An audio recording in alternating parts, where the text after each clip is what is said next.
Hello, and welcome to another episode of Boundless Body Radio. I'm your host, Casey Ruff, and today we have another amazing guest introduced to you now. Tinne Rasmussen is a married mother of three. She embraced the carnivore diet a year and a half ago, revolutionizing not only her health, but her entire perspective, leading to profound life changes. After a successful career as a psychologist, she stepped away to become a full-time homeschooling mom and regenerative farmer, working alongside her husband to nurture both family and land. I found Tinne on Twitter, where she can be found at Rasmussen T56381. Tinne, what an absolute honor it is to welcome you to Boundless Body Radio. Thank you so much for having me. It's very exciting to be here. It's such an honor to host you. I'm so glad I came across you and your work. We know your introduction was a little bit shorter than the ones we do around here. And I told you off air that most of my guests, I really like to, understand their stories and understand their background. And of all the people I've ever had on the show, I probably know the least about you that I know everybody else. The only thing I'm absolutely sure of in the introduction is that I really probably messed up your name. So I apologize for that. So can you, No, that can was you tell, fine. can you tell everybody where in the world you are calling from and why the mispronunciation happened? What languages do you speak? Yes. So I am Tina and I live in Denmark and I'm born and raised here. Um, I've lived quite a few years in Copenhagen and of course, therefore, I speak Danish because I'm from Denmark. So it's a Danish name and it's hard to pronounce. So I won't hold it against you at all. It's very difficult. Actually, when I go traveling or whenever I speak to English speaking people, I always just say Tina because it's so much easier and it's just hard to pronounce the Danish letters and stuff. So yeah, no worries. I really appreciate it. I always feel bad when I mispronounce somebody's name, and I try to do it in their native language as best I can. And I wonder if it just makes it worse when I'm trying to pronounce somebody's name in French or whatever. Like it's pretty challenging. I appreciate the effort. That's really nice of you. Well, that's great. It's a part of the world that I've always wanted to visit. I told a Danish guest on our show about a month or two ago, I love the way you guys show up for sports. You and people in the Netherlands, excuse me, like when the Tour de France started in Denmark a few years ago, like every man, woman, and child in Denmark showed up and packed the streets with more people than I've ever seen to watch a bike race. You guys do the same for football matches, and it's just really cool to see you guys support your sports in your part of the world. It's pretty cool. Yeah, that's true. People really like whenever something's happening, like people really love it. And it's like, wow, great. something's happening in Denmark. Like, let's go support it. So yeah. You definitely come out and support that. Now, the two languages, how close are they? Danish and Dutch, are they pretty close, or are they just different enough it's really difficult to learn both? No, I think it's difficult to learn both. But I remember one time in school, I had to read a Dutch text just to see like how similar languages are. And I could kind of make out like every third or fourth word and like understand that. But like I couldn't really get the whole context. But so there are similarities, but I mean, when a Dutch person is speaking, it's really hard to understand. But I guess in writing, it's a bit easier for some words. But yeah. Okay, so, got it. Okay. They are different. And then, you mentioned you lived in Copenhagen, and where are you living today? Yeah, so now I live out on Sealand, close by a city called Slagelse. So that's more of like the countryside. Yeah. Then before. I stayed quite a few years in Copenhagen when I did my studies. And then after that, I went to live in a suburb with my husband and we built a brand new house there. And that was quite an adventure. And then we realized that we couldn't really make our dreams come true there because it was a very expensive house to live in. And he couldn't like change his job and I couldn't really stop working or work only part-time, then it would be financially too much to live there. And then we decided like, why not then just move to a place where we can actually do what we want. So that's why we very recently moved here. And I really wanted to be more with the kids. So I started homeschooling and having all the kids at home. We have 3 kids and only 1 in school, but 2 in kindergarten and daycare, but now they're not there. Now they're at the house with me. And my husband, he's still working sometimes as a doctor, only like occasionally. So yeah, not full time. but then the rest of the time he's here, and we're working together on the farm, and we're trying to make like a regenerative farm that can hopefully sustain our family in the future. Wow. So that's our plan now. Wow, that's a very cool journey. Tell us a little bit about the weather, what it's like in a year where you guys are living. Yeah, so Denmark right now it's summer, so now most days are nice, and it can be very nice and sunny as today, but we also do have a lot of wind and a lot of rain also in the summer. So it's, yeah, I guess it's good also for farming because you get a lot of rain and also some sun. It doesn't get too hot, so a nice summer day in Denmark is like 25 degrees Celsius. I'm not sure what it is in Fahrenheit, but it's not very hot, but it's nice, and you can go to the beach, and the Danes definitely will. Just like sports, whenever the weather is just like slightly nice, people will run outside and like get sun and go to the beach, and yeah, so summertime is really nice in Denmark, and we have really long days, so the sun doesn't set until 10 o'clock at night, and it gets up at 4 in the morning. So it's a very there's much light in this season. Then in fall you have a lot of rain and a lot of wind, and then it gets really dark in the winter, so the sun will rise at about 8 in the morning and set about 4 in the afternoon. So it's very dark in the winter, and there it's both rainy and cold and very windy. So yeah, and then we have spring, which is always nice. You go towards the more sun and longer days, and the weather gradually becomes nicer. So yeah, I guess that's my my take on the Danish weather. Yeah, that's great. No, I appreciate that. I've already mispronounced Danish words in this interview, so I don't mind doing it again. But a few years ago, the concept of hygge, if I'm saying it right, got really popular, at least around the United States, which is the concept of the Danish term for like hygge, yeah. Hygge. Yeah, see, I told you I was way off. But the No. Danish term for am I translating the word correctly when I say it's like kind of like comfort or like snuggly, and like the concept of like having like warm red wine and candles and smells and that kind of thing. Does everybody in the country embrace that, or is that just like a concept that is kind of blown out of proportion? No. That's definitely a part of Danish culture. Like that's a huge thing. Like just making sure that everybody is having a good time, and like cuddling up on the couch, and having fire in the fireplace, and just like drinking hot cocoa or tea, reading books, or just like hygge. Yeah, that is definitely a concept, and it's definitely something people do a lot. Like also watch movies together, like cuddle under like the duvet and all that. So, or the blankets, and yeah. So yeah. Okay, good. Well, that makes me feel better. I've always wanted to ask somebody from Denmark about that because, reading the book that was written about that, I think the Little Book of Hygge was the name of it, and trying to do some of those things around here was actually quite nice. And so, yeah, I'm glad that is a big part of the culture. But anyway, thank you for answering those questions. We're here to talk about you and your own story. You mentioned your studies. Tell us about how you got interested in psychology to begin with, and what your practice was like, and what your schooling was like, and the things you were taught. Let's start there. Okay. Yeah. Well, I got interested in psychology in a kind of a backwards way. I actually thought I was going to be a teacher, or maybe like a speech therapist. But then my aunt, she was saying like randomly one day, like maybe 5-10 days before I had to apply for uni, she said like, I think you'd be a great psychologist. And then I was like, what?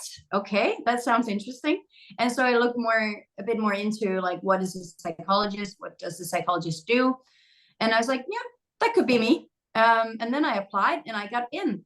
And it's actually pretty difficult to get into psychology in Denmark. So so I was pretty lucky that I got in on my my average grades and stuff. So that's what they look at on the application. And then it was kind of a bit backwards, all of it, because my interest for psychology kind of grew while I studied it. So it wasn't like I always knew that I wanted to be a therapist, or I always knew that I wanted to counsel or whatever. So it was like something that kind of emerged from actually doing the studies. And I really came to love being in uni. But yeah, I've also realized that some parts of what I've been taught is pretty skewed, in the sense that we give a lot of emphasis on the cultural part of the human being, and we kind of neglect a little bit in psychology, or not a little bit, but a lot. And that has many reasons, but one of them is feminism. But I haven't been so deep into my own studies on this red pill journey, so I'll probably be a bit on shaky ground there. But the whole thing is that we do tend to put a lot of emphasis on the culture part of the human being, and not so much on the biological parts or the evolutionary parts of who we are. And I think that is kind of missing in my education, and that's something I'm educating myself on right now, and through my whole like research journey right now. So along with a lot of other things, but yeah. So, but the whole psychology studies, it's yeah, it led me to work with children. Once I graduated, I was a school psychologist for some years, and then I did a lot of counseling for parents and teachers who works with kids with all kinds of difficulties in school, but mostly, of course, ADHD and autism. And after that, I did 1.5, maybe almost 2 years in a hospital in psychiatry. So of course, I'm not prescribing any medications, but I did like the evaluations of small children and diagnosing or helping them being diagnosed with autism and ADHD. And so that's been my professional work. Wow. So yeah. Yeah. What was the difference, like working in a school versus working in a hospital? Were you treating a lot more like kind of acute care by the time somebody made it to the hospital? We didn't really take so many acute situations because they were really young, the children. So often it's not really acute, but of course there were a few that has to come to the hospital, but there was mostly the doctors who took care of that, because they're kind of the top authority there. And if there is something acute, they need to have the responsibility for that. And it won't be a psychologist on the floor like me. I would have like conversations with parents and evaluations of the child and some tests. And I'll bring all that evidence, or like all the data I've collected, to the doctor and discuss with the doctor. And then the doctor will, on a conference, decide on a diagnosis for the child, or no diagnosis, because sometimes we also thought that the child wasn't autistic or didn't have ADHD. So that would also be an option. So got it. But yeah. ultimately, the decision of diagnosis was up to the doctor, not necessarily you. You were just providing the assessment and your own thoughts of the case, and they would have to ultimately make the decision. Exactly. Yeah. And sometimes we disagreed, right? So, but most of the times we agreed. But yeah, so I don't really disagree with the actual diagnosis of these different conditions, but I do disagree with the way that we treat them. So I think there's way more to treatment than only the interventions in the parenting style and the different strategies that you can use for the child. So I think that is very important. It's not like that. I don't want to underestimate it, because it is very important. But I also believe that it is super important that we think about nutrition, that we think about sleep, that we think about movement, that we think about being outdoors in the sun, that we think about like loads of other things, like reducing chemicals in our surroundings. And it was a bit difficult for me in the end, after turning carnivore and doing loads of research on my own, also on these subjects, and reading books by psychiatrists who work with metabolic therapies and stuff, and just still, because I'm working underneath the doctor in psychiatry, I had to give the recommendations that the doctor approve of. So I couldn't just say whatever I want. So I had to say what the doctor wants me to say. And in the end, that also felt a little not genuine for me, because it's not like I disagree with what the doctor says, but I want this whole other layer to have huge emphasis as well. And I can't say that. And even when parents say like, I want you to tell me, is there anything that we can do? Like, I can't say because I'm just not allowed to. And I, of course, you could say like, it should have been on me to take that discussion with my superior doctors and show them the evidence and all that. But it's just like, when you are in the system and you feel like how rigid it is, it's just like, it's not a fight that I can pick alone. Like, it's just, it has to be moved by some bigger forces also. And also some equals, because the hospital system, even though we're really great colleagues, we aren't equals. Like, the doctor has way more authority and I have less, and it's just like a natural system there. So I can't just walk in there and say like, I think you're all wrong about like not including this, and this is so important, and it means this and that and blah blah blah. I can't do that. So in the end, like, there were so many reasons why I stopped that work, but it's mostly because I wanted to be with my children. But I have to say, like, it was difficult in the end, like not saying all these things, because when you learn it and you see it, it's hard not to tell people about it, especially if they ask you. And it's parents who are desperate, like they have really children with great disabilities and who are really impaired in life. So it's not like I'm going to say that they could be 100% cured. I don't know, maybe some can, but probably most of them can have some improvement. But most parents, honestly, who has a child who has either ADHD or autism, they'll give their right arm to have their child improve like 20%.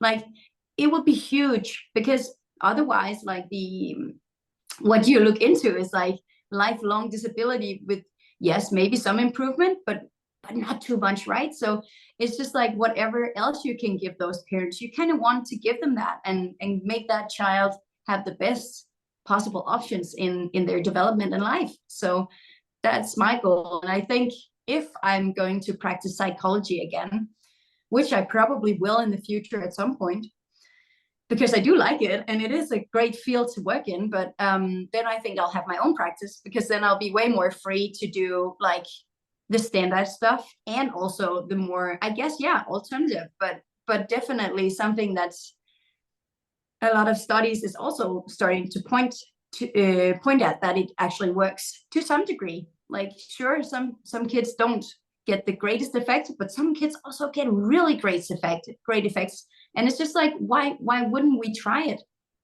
Yeah. It's for free, right? It's just like, get them on a ketogenic diet and see what happens.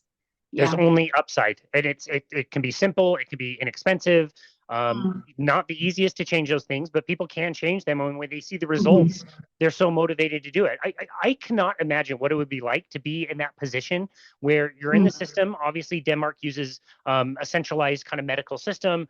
Apparently, you can work outside of the system if you open up your own practice. Like, that's what you have to do, is be outside of like the government model. Is that correct? Yes, that is correct. Yeah.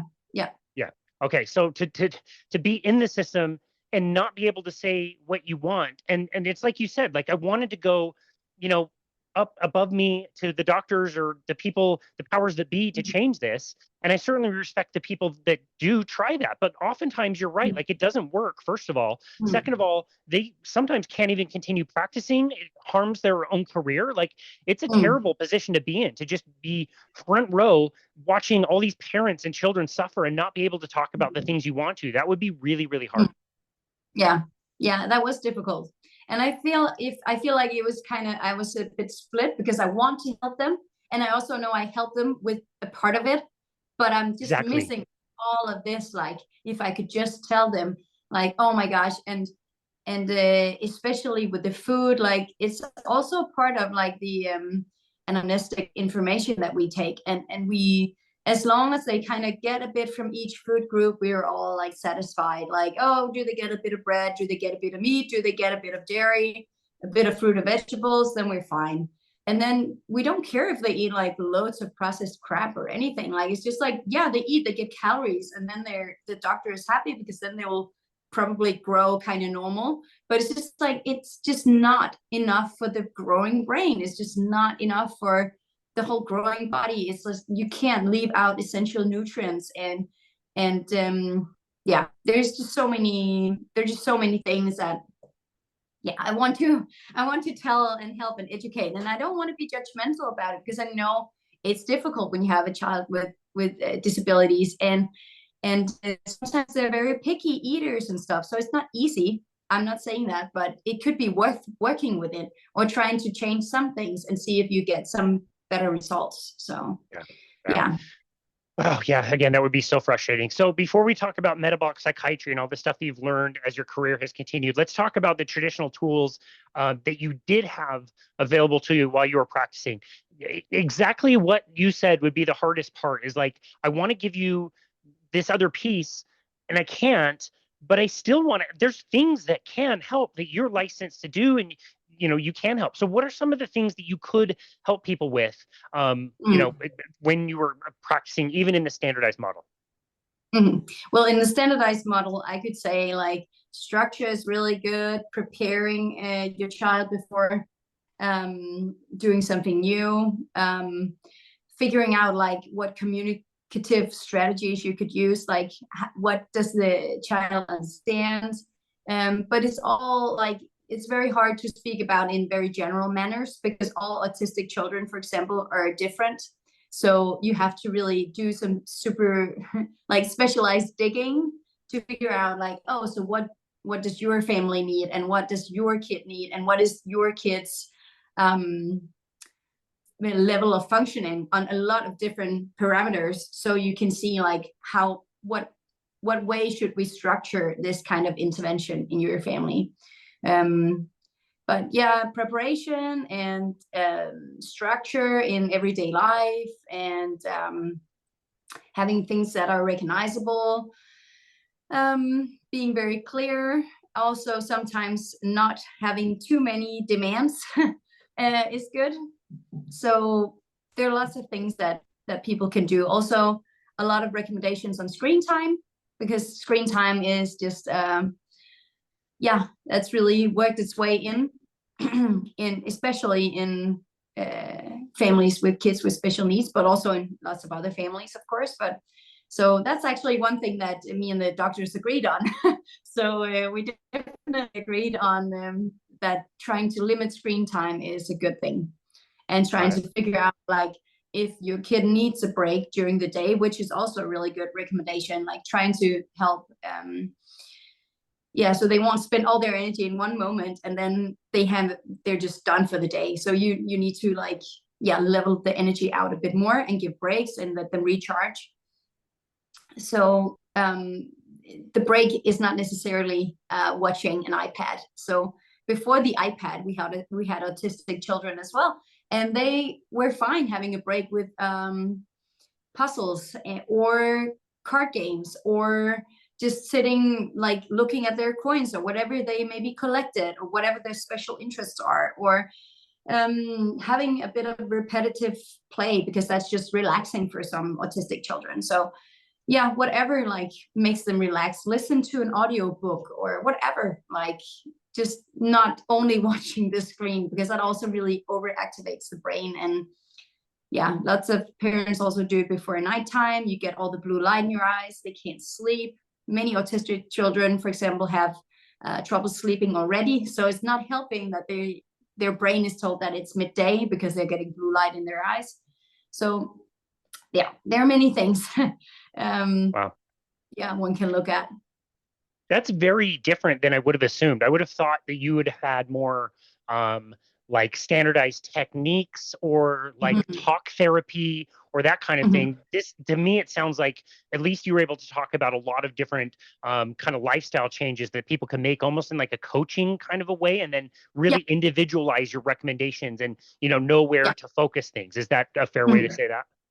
Yeah, that is fair. And I think also, like, you could say, like, it's good for you to go outside and have a bit of sun in your eyes, because then your body knows that it's midday, and then try to avoid the iPad at night, because then it will think it's still day and now you want to get your child to sleep. Yeah, so it is very individualized and customized, the way that we counsel parents and also teachers in how to manage every child with autism and ADHD.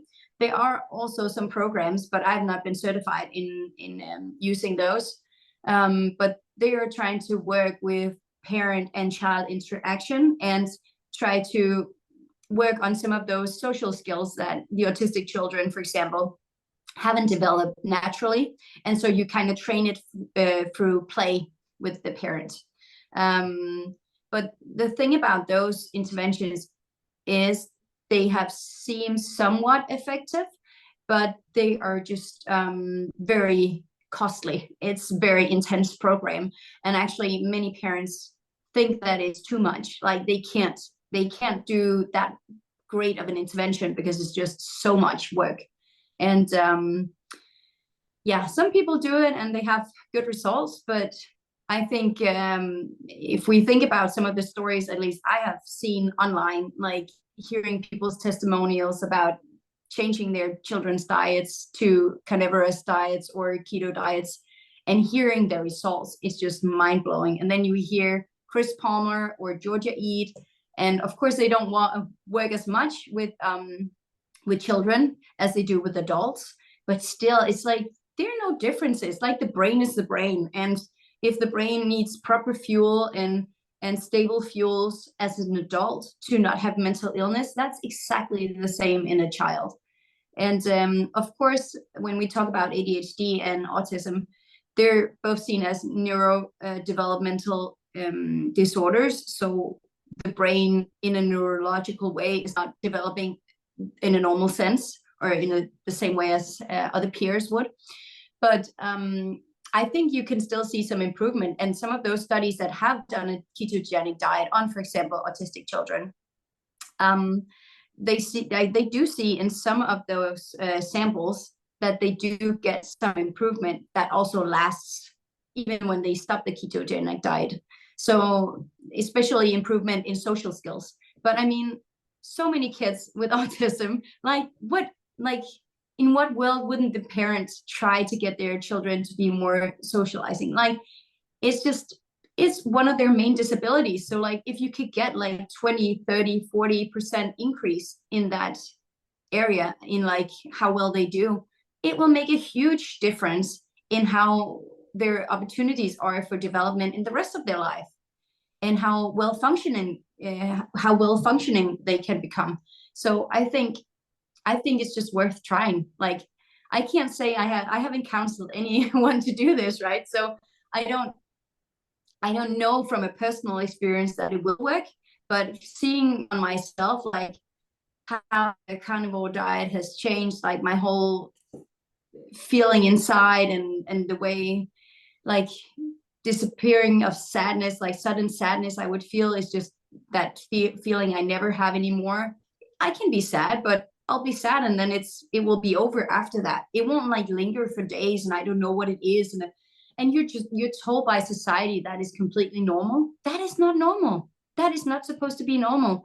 Or like feeling super anxious about things. I don't know why, like, why am I anxious to go here? I don't know. So now that is just gone. And I mean, it's never been anything that I've been diagnosed with. It's not been that severe, but it's still like we're just normalizing having these kind of feelings. And I found out that diet has a huge important impact in this, at least in my case. And as I can hear from many, many others online, it's the same case with them. And Chris Palmer and George Eat from their practices says that it is true. And being in ketosis and also having an abundance of nutrients that the body needs, that's what the brain needs to function properly. And if the brain functions properly and the mitochondria functions properly, we won't have any mental illness. So that's what I see. And yeah, so if I'm going to practice again, it would definitely be with a metabolic focus as well. Definitely. Yeah. Yeah. The stories that you hear out there are absolutely amazing, like you said. And before we dive into the new learnings that you came across as far as metabolic psychiatry, excuse me. Can you comment a little bit about what you observed as far as like medications kind of went? Obviously, again, you weren't the provider providing the prescriptions, but clearly you work with, kids, maybe adults who are given, medications for their disorders. Can you comment on what you noticed as far as like how much the medications either helped or hurt most people? Mhm. I can't say too much about that because I don't have so much experience with it. Because it's the doctors take care of medication. So once I finished the evaluations and all the counseling and stuff, then they moved on to medication, and then I might not ever see the patient again. So I can't really tell in general with my patients how it's been going, but I know that some kids do have good effects from the medication. But I'm thinking, who knows, could they have had that same effect or even better from diet or other interventions as well, maybe, yeah, in collaboration or something. I don't know. But I also hear some kids don't feel so well on it, and they get side effects, and they don't feel like eating so much. They have trouble sleeping, and that's very common. So I think for some children, yeah, medication can probably help them. But I think maybe there would be better alternatives in my book, but maybe they don't want to try changing the diet, or maybe they don't believe in this kind of thing. And if you don't want to go that route, I think it probably helps some children. Yeah, but I haven't looked into in depth, like studied how the medication is working on children, or like if there are actually more adverse side effects and stuff or long-term consequences. I haven't looked into it because I think I have known for a little while that I am not going to be in psychiatry for like so long. Yeah, because I realized like we're going to change our lives, and I'm just not going to stay here. So I've been more focused on like, how do we actually make it better for these children? Like, I tried to start my own practice, but got really caught up in the whole, like, actually just registering my practice. It was really difficult. Denmark is really like, there is so much paperwork, and there was such a arguing back and forth with the what's that called? Skit. The ones that we pay taxes to, or like the government part that takes care of taxes. So they couldn't figure out like where to put a psychologist who also want to do some counseling on food and activity. And they were like, oh, we don't know where to put you. And then after 2 months of writing back and forth, they were like, we don't know, we will decline your application. It's like, okay, I can't be bothered right now. I'm about to become a farmer and a homeschooling mother. So for now, I'll just leave it at that. And then maybe in a few years, I'll take up that battle and try to register again and have some professionals help me get the registration. But that was just too difficult. I mean, yeah, I gave up. Yeah. Got it. Okay. Well, thank you for at least sharing your thoughts as far as that goes. That I really appreciate that. Let's go back into your own personal story and describe your own personal health, physical health, mental health, emotional health before you found metabolic therapies and the ketogenic diet in particular. Yeah. So I was eating a pretty standard Danish diet, so lots of pasta. I did eat a lot of home-baked bread. Not so much sourdough, just like regular bread. But I mean, I guess kind of whole foods diet I did eat, and a lot of plants, a lot of salad, and some meat as well, but not overly much. And I mean, just I guess like any other person in this like average whole foods diet would look in Denmark. Yeah, I didn't eat so much junk, but still some junk in there. When you start realizing what junk actually is, most people have some junk, right? So yeah. So before, my health was, I guess, I was always described as like a healthy looking person, not overweight. Also, like when I went to the doctor with stuff, they were like, oh, but you're looking healthy, like no real problems here. But I did have allergies, seasonal allergies. And also I have allergies for dust, 2 different dust mites. Yeah, I have 3 types of seasonal allergies. I had eczema on my hands, especially in the winter, and I used a lot of steroid cream. Also, I used a lot of medication for my allergies, of course, in the season. I had osteoarthritis in my right knee. I had a surgery in my knee when I was probably 13 or 14 years old. And that led to surgery. I had some of my meniscus removed. And 9 years later, when I was about 26 years old, I started having pain whenever I walked like 3 kilometers, or if I jogged like 1 kilometer, I would start having pain and swelling. And I was just like, what is going on? Like, I'm 26. I can't believe I can't go for like the smallest jog. I'm not even like running or anything. It's just like slow jogging. I can't do that. So yeah, so many things. I went to the doctor and they were like, yeah, you have the early onset of osteoarthritis. So that was kind of a bummer. And during the next 9 years, it just slowly got worse and worse. And it ended up being at the point where it was hard for me to, if I walked on stairs, I could walk stairs, but it was just, I would have pain and discomfort. I stopped skiing. I tried to limit dancing, for example. Yeah, there were so many sports I couldn't do. Like I couldn't do floorball, like running in and having many different changes of direction. And like, if you run quickly, like you have like a pressure up into your knee from your foot. Like, so that push kind of, it was horrible. So that wasn't really great for me. I found climbing in that time, and even though you jump down in climbing, you can kind of, when you jump down, you could do like a backwards roll. So there was less impact on the knee, but my knee was just a really big problem. Yeah, but I guess it was like pretty standard health. I mean, so many people have a bit of eczema, a bit of allergies, like a bit of like old injuries, and you're just like limiting your life in a certain way because you're told it's just normal. Like, we can't do anything for you. And the doctor with my knee told me, like, it will only go downhill, and you can do some physiotherapy, it might set it off for a little bit, but eventually you'll just like, you will get a new knee, and that's it. Like, you end up in surgery. So that made me really sad, but I guess that was just like the truth for me then. And yeah, so there were many things like having dry eyes and just tiny things like you don't realize, but once you start like a real diet, it just goes away.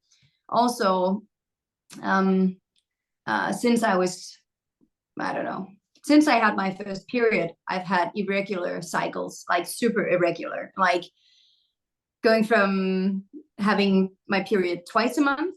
I remember one month having that. And then I've had periods, or not periods, but cycles going for like 76 days or 4 months, or so it's been really like going back and forth a lot. And sometimes also like normal cycle lengths. But I went to the doctor a few times, and they tested my hormones, and they were just like, yeah, they're pretty normal, and not really wanting to do anything. I went once again a bit later, a few years later, because it was getting more severe, I think. And then I was afraid that I was going into early menopause, and I really wanted another child. So I was really scared that I couldn't have that child. And then I turned out to be pregnant, and that was good. And then she just told me, but I did still have really irregular cycles. And then she told me like, oh, so you probably, the most likely is that you just have PCOS, but like, it doesn't really matter, because it's just like, it's so normal, and you get the children that you want. Now you're pregnant, like everybody's happy. So no reason to like sweat it about PCOS. Like, we can always look into that later. And like, don't worry about it. And it's just like, when you find out that PCOS is just insulin resistance, and insulin resistance is just the beginning of all disease, it's just a crappy answer from your doctor. So, I mean, by all means, when people looked at me, and also in my own regard, I thought I was a pretty healthy and also like healthy looking person. I also felt like a quite happy person, and like an energetic person and stuff. But I really truly found out, like, not only going on a ketogenic diet, because that helped with some things, but going to a carnivore diet like really blew me away. Like, that made the whole difference for me. So mood and stuff before, I mean, I was in general happy, but yeah, as I said before, I could have like moments where I would get like inexplicable sadness, and I would be like, why am I feeling so sad right now? And I just don't want to like go out, and I just feel terrible, and I feel sad, and I feel like I did something wrong, but I don't know what it is. And what is it, like, what is it that gives me this feeling?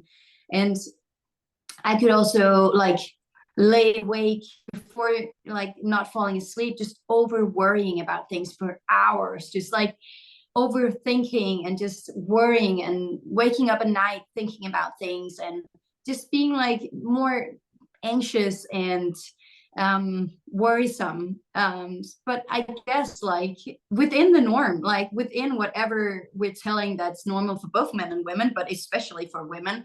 But that all went away. Like, I haven't had a single episode of that since I went on a carnivore diet. And yeah, I mean, the fat and all the nutrients is just calm your nervous system. I guess that's part of it, and I've really felt great since then. So yeah, so that was my, I guess, my kind of status before that. But that means pretty, by standard, means a healthy person. Yeah, got it. When was it that you found a ketogenic diet, and how long were you doing the ketogenic diet before you started doing the carnivore diet? Yeah, so I started keto, and then we did that for 2 years.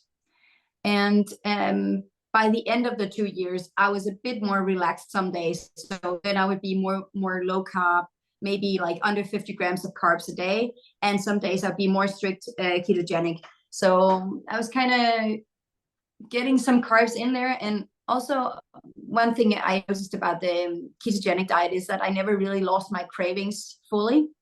So they were still kind of there in the back of my head. And if I thought about like, I'll never eat a cake again, that would make me feel so sad. Like, I don't know, I felt incredible sadness. And it was just like, I can't think about that. I might eat a cake one day, I would say to myself, on the ketogenic diet. But that was also a very plant-heavy ketogenic diet. So looking back on it, I think I was really starved for nutrients, and probably also for calories, because I probably didn't eat fat enough. So yeah, I've learned a lot since then. But yeah, we did the ketogenic diet, or a style of it, for 2 years, and then I started the carnivore diet. And yeah, so my husband, he started before me, and he got really intrigued by some YouTubers that he had seen who did some fermented foods and some carnivore together, or like carnivore with a little bit of ferments on the side.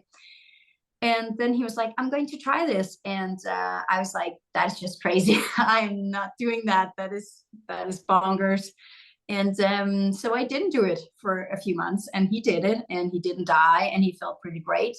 But he was also he was more healthy than me before. So he had some improvements in sleep, for example, in athletic performance. But so he kept like sharing videos with me I could watch, talking about carnivore, reading from Sean Baker's book for me, like some of the testimonials in the book. And it just seemed too good to be true, but I guess it kind of snuck in on me a little bit anyway. And he didn't really look like he was doing horrible, my husband. So in the end, he really pushed me and said, like, come on, Tinne, like, do it, like, just try it. And I'm like, fuck that, okay, I'll do it. Leave me alone, and I'll do it my own way. And the way I did it in the beginning was that I decided to start carnivore and just do full carnivore, like no veggies and stuff. But I said, I'm not quitting coffee and I'm not quitting like dark chocolate. So I'll have a bit of dark chocolate every once in a while, and I have my coffee every day. And it's so interesting because, I mean, the 2 first weeks were really rough. And I felt like, even though I'd been on a ketogenic diet for 2 years, so it's not like the part about going into ketosis. It was more, I think it was just an intense healing process. I think my inflammation just dropped to zero. And then my body just like, whoa, wow, we can do some repair. And all my joints were just so sore. And I felt like super tired. Like I was just like, wow, I can't barely stand. I just want to go to bed. The moment I got out of bed, I want to go to bed. It was really 2 hard weeks, I think. And I was like, is it ever going to end? And then it ended. And then I started feeling better and better and better. And until the point it just felt amazing. Yeah. And so, yeah, now I lost my kind of point of track, but yeah, so that was a crazy journey and a crazy start on it. And yeah. That's amazing. Yeah, no, yeah, there's very few people who go into a carnivore diet without the kicking and screaming and, thinking that it's absolutely crazy. So I don't blame you for that. One of our past guests said it best when he said, like, if you don't think a carnivore diet sounds crazy, then I think you're crazy. Like, that's a good way to say it. And so you mentioned something earlier that I was just thinking of, and you mentioned, eliminating the plant foods, and you also mentioned that the brain needs nutrients. And so for somebody, let's say somebody was open to learning about the way that you are eating, and they just heard you say, I was doing a plant-heavy ketogenic diet. Now I took all plants out of my diet, and my brain has nutrients. A normal person out there would say, but wait, all the nutrients are coming from the fruits and vegetables. How are you able to get your vitamins and your minerals and all the things that they say we need? How do you explain that to somebody? Yeah. I always start by explaining that meat is super nutrient dense, and it's not something that we are taught. And there are so many reasons that we are not taught that, but I often leave that out because that people don't want to hear that, and it's way too much info on the first day. But like, for example, I say, like, if you have an egg, that egg contains every nutrient to build a whole chicken. That is just like every essential nutrient and every essential fatty acid to build that chicken. There's so much good stuff in there. Like, it could build a chicken, like it could build parts of you as well. And so I think, kind of like eating the cow is built of everything that you are built of. So if you eat a cow, you'll get all the building blocks that you need to build a body like yours. Like, if you eat a plant, you'll get certain vitamins and minerals, but the plant is not like you. And also, I also tell them about, because there are, of course, vitamins and minerals in plants, but plants are also trying to protect themselves in the evolutionary race. And they can't run away, so they protect themselves with toxins and anti-nutrients, so that if you eat them, it will become a bit of a disadvantage for you. And humans might have needed to eat some plants within the human evolution to survive, but it's not what have sustained us. It's just helped us a little bit through some hard times, and maybe in medicine. I do believe that as well. Yeah. So just like all these anti-nutrients and toxins, they make it harder for your body to actually get the nutrients from the plants. And the plants are trying to make you not have the nutrients, because that will make them less attractive to eat, and then they can procreate and stay on the earth. So so I try to speak about that. And also, no, I guess that's mostly it. Like, that would be my baseline for explaining it. Yeah. Yeah, I really appreciate it. And I really like the way you phrased it. I don't know if you did that completely on purpose, but I prefer saying it that way, where, we both know, Dr. Anthony Chaffee has his term, says, like, plants are trying to kill you. I prefer to say plants are trying to protect themselves, because it's less entitled. It's not like plants are, going after you and caring about humans. It's more plants are living to be plants. So they protect themselves. They make nutrients for themselves. It's just not really as much about us. And another thing that you said, like it would not have been possible to live on plants. In most places, like people have lived around your area for tens of thousands, hundreds of thousands of years. And you would know you're a regenerative farmer now. Is there just spontaneous vegetables, for example, just growing everywhere that you can eat, especially like all year round? No, that's ridiculous. Like if you go outside, like sure, right now you will find some berries, and in the fall you'll find some fruit, but all vegetables, like vegetables are also not vegetables. Like they're, if you know what I mean, like they're selectively bred by humans, so they're unnatural. So they don't go back further than agriculture. So, and agriculture only goes back 12,000 years. So, I mean, they have not been sustained by plants. Like there is no chance. And also like isotope analysis of teeth and bones and stuff shows that we have been apex predators and eating like lions and bears and whatever, like eating like top of the food chain animals. So yeah, I see no explanation for that. And yeah, I think it makes no sense that plants should have sustained us. Also, when you think about how difficult it is to eat an all plant diet and actually get all the nutrients you need. You can't get B12, but you probably can from some specific seaweeds and maybe from some mushrooms, or from some bacteria or molds. But I mean, how difficult would it be for like a caveman or like a hunter-gatherer to go out in the woods and actually find that? Or he could just eat like the reindeer steak or whatever he would like hunt down, and he would get loads of B12, like all that he needed for his huge brain. He'll get all the fats he needed. He'll get all the specific proteins in the right ratios. So it's just like, I think it's kind of a no-brainer when we look at our history as humans, also our digestive tract and all that. I think it just points to a very carnivore heavy diet. And in my opinion, I think there is a specific diet for every species. So in my opinion, like my absolute like non-censored opinion is that it is a carnivorous diet for humans.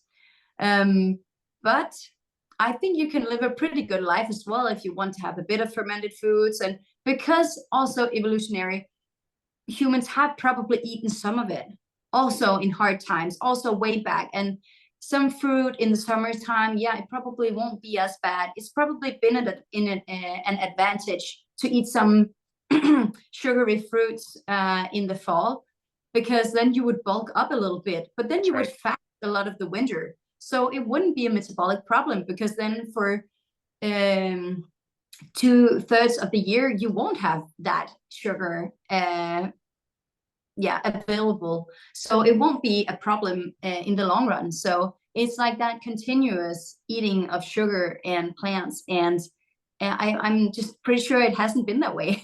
And I think we can live just fine, actually, without it. Also, vitamin C, like you can get from just actual red meat. So the meat has to be still red. So all these kind of things. I mean, I haven't eaten fruit and vegetables in 19 months, soon 20 months. And I'm not, like, my teeth are actually better, like stuck in my mouth than before. Before they were kind of wobbly and stuff. But I also learned that some of the ligaments up here holding the teeth, they're of course made of collagen. And I'm thinking like, oh, I've been so collagen deficient before, so my teeth were wobbly. It's just crazy. Wow. Like so many things, like small things, but definitely things I notice. Like, So you hear it all the time with carnivore, and it's always that like hindsight, like, oh yeah, I forgot that my teeth were a little bit loose or wobbly or whatever, and the eczema just goes away. That it's thinking more clearly. Yeah, I love that. You made so many good points there that I absolutely love. And thinking like if you wanted to eat an all plant diet, you cannot do that without global transportation of food all over the globe. You cannot do that without supplementation. You can do that today, but you couldn't have done that 50 years ago. So I agree with you completely. And I'm just curious, how do you handle feeding your children as well? How do you and your husband kind of handle that? Do they eat more of like a whole foods diet? Are they, would you say they're, animal based? Like, how do you describe how you help them make good food decisions? Yeah, that's always a difficult question, because the easy answer is that we think of ourselves as a carnivorous family, also with the children. But there are some exceptions. So sometimes we do a bit of fermented ketchup, and the kids will have that with some of their meat. Or if we do a meat pizza, they'll have a bit of the fermented ketchup on there just to give it like the pizza vibe.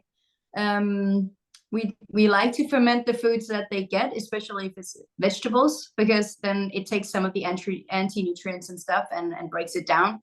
So we try to do that. But in general, like in a normal meal, we don't focus on vegetables and plants. Like it won't be, so we won't go out and buy it and stuff. But now we're on a farm and we have a greenhouse. So we planted some cucumber and some tomato, because it will be grown in soil where we have taken like some of the manure from some of the animals here on the farm, put it there. So you also know that it actually do have some nutrients if they eat it. And we have a lot of berry bushes and stuff, and they're allowed to just eat when it is time to eat it. So if it's ripe, they can eat it and no worries, because it's also in the sun. They process fructose better in the sun and stuff. So I feel like we are more loose with the children. But I think most people will still think that we are very strict, because they do things very differently. But me personally, I think, yeah, sure. Like I have a bit of conflicting feeling about this, because sure, it would be nice to like be able to eat something else, but I don't really miss it. So why should I eat it? And then once in a while, I have tried to eat something else. For example, we just had a birthday here, and I made like a keto cake with some coconut and for the bottom layer, and then like a cheesecake filling on top, and that was carnivore. And so I also tried some of the coconut, because I was like, yeah, we'll see how I react. And then I just had horrible stomach cramps. And I felt bad the rest of the day. And I was just like, man, that was just not worth it for me. It was just like, so like, it's kind of mixed. Like, yeah, sure, if I had no adverse effects, it would be fine to eat other things, but I don't. I feel like, and I also don't miss it. So if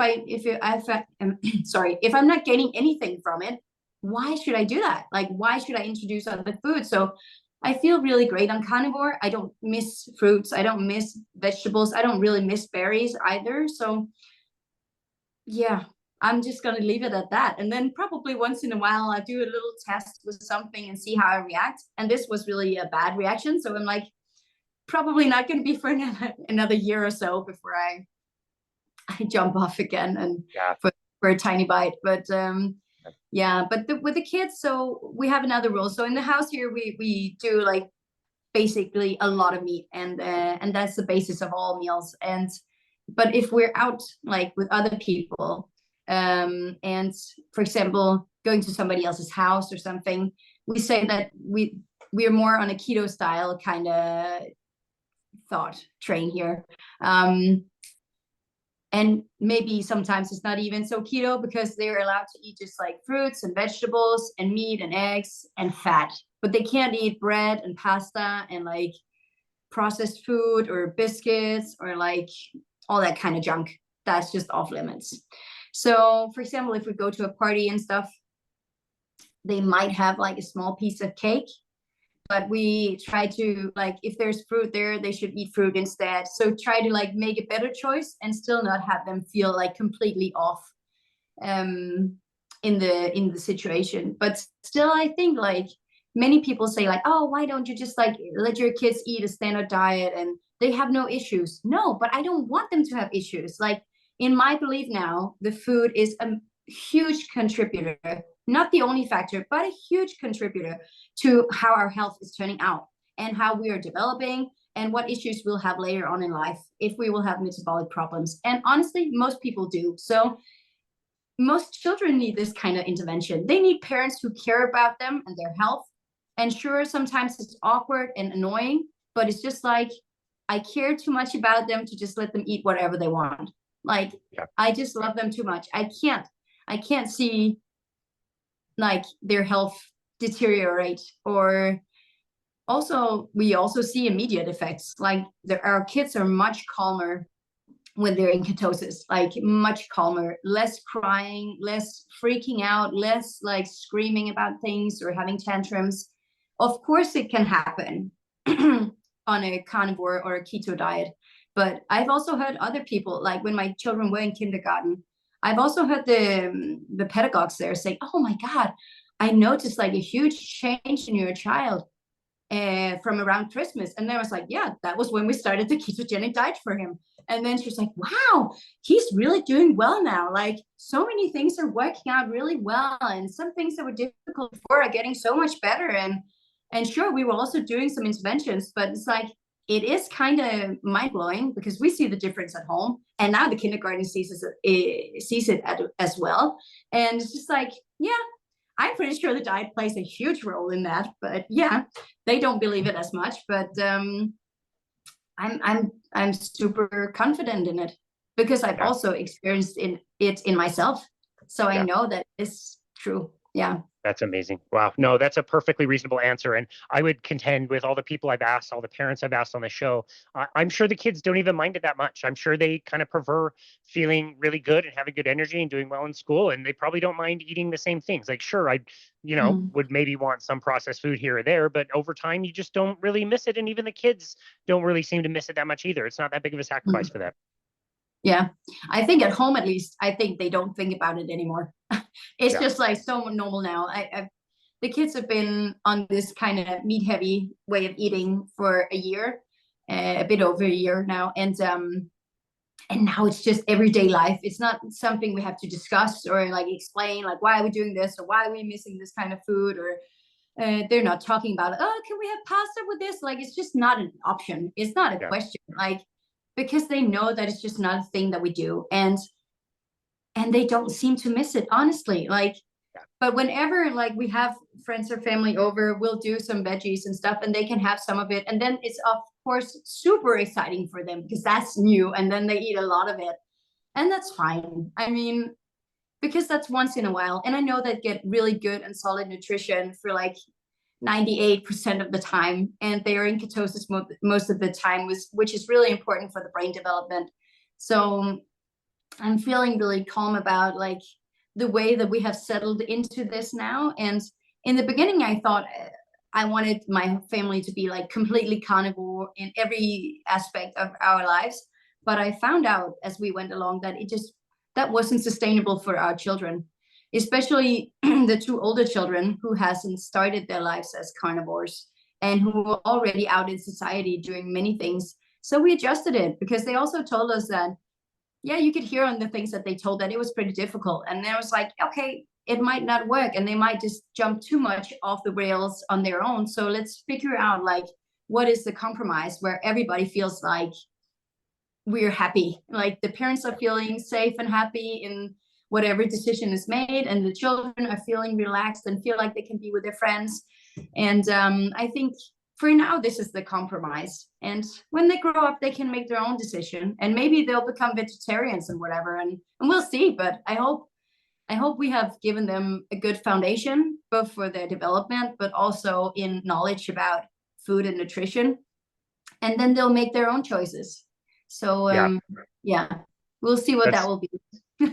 That's great. No, I think that's totally reasonable, like I said, and I'm jealous that they got to have that, that kind of an upbringing where, people like you and I never had that opportunity, and you could never tell like how life would have been different living that way. It has been absolutely so lovely to chat with you and get to know you and your story. I will definitely have to continue to follow up and maybe get an update somewhere down the road, especially if you decide to go into practice. It'll be very interesting to see if you do end up starting your own private practice, what is so different about you helping people with the diet. I know for now you're, doing a lot on social media, and I'm like I said, very grateful that I found you and that you were able to come on the show today and share your story, which was amazing.